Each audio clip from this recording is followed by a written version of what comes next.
ఈ దేశానికి ప్రధానమంత్రిగా ఉన్న నరేంద్ర మోడీ ఇంత నీచంగా మాట్లాడుతుంటే ఇంకా భారతీయ జనతా పార్టీకి ఓట్లేమని నువ్వు ఎట్లా అడుగుతావు ఈటెల రాజేందర్ అని నేను అడగదలుచుకున్నా. ఇవాళ మిత్రులారా మీరు ఆలోచన చేయండి.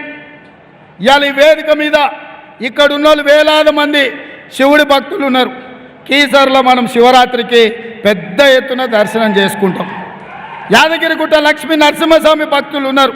గుట్టకు పోయి మనం మొక్కు తీర్చుకుంటాం, పిల్లలకు తల వెంట్రుకలు ఇచ్చొస్తాం. రాముడు భక్తులు ఉన్నారు. శ్రీరాముడి భక్తుడిగా మనం అందరం భద్రాచలంలో పోయి రావుడిని గొలిచొచ్చినాం.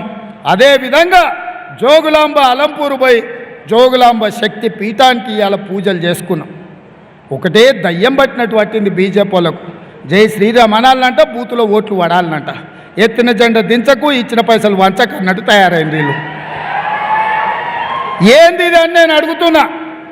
రాముడు పేరు మీద ఎంతకాలం రాజకీయం చేస్తారు? రాముడిని తీసుకొచ్చి బజార్లో పెట్టి గోడల మీద రాసి ఇదేనా మీ నీచమైన రాజకీయం అని బీజేపీ నాయకులను అడుగుతున్నా. అందుకే మిత్రులారా, దేవుడు గుడిలో ఉండాలి, భక్తి గుండెల్లో ఉండాలి. వాడే అసలైన హిందువు. నా మనసులో నుంచి మాట్లాడుతున్నా. నేను హిందువును, నేను దేవుణ్ణి నమ్ముతా. దేవుడి నమ్మకం నా విశ్వాసం. ముస్లింలు మహమ్మద్ ప్రవక్తను నమ్ముతారు, క్రిస్టియన్స్ యేసు ప్రభువు నమ్ముతారు, సిక్కులు వాళ్ళ దేవునికి మొక్కుతారు.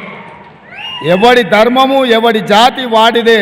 ఎవడి ధర్మాన్ని వాడి జాతిని గౌరవించుకోవడం వాళ్ళ హక్కు. రాజ్యాంగం మనకు ఇచ్చిన అధికారం. ఇదేం కర్మనో దేశంలో ప్రధానమంత్రి నుంచి మొదలు పెడితే కమ్యూనిస్టుని ముసుగు తోడుకున్న ఈటెల రాజేందర్ కూడా ఈరోజు ఇట్లా తయారైండయా.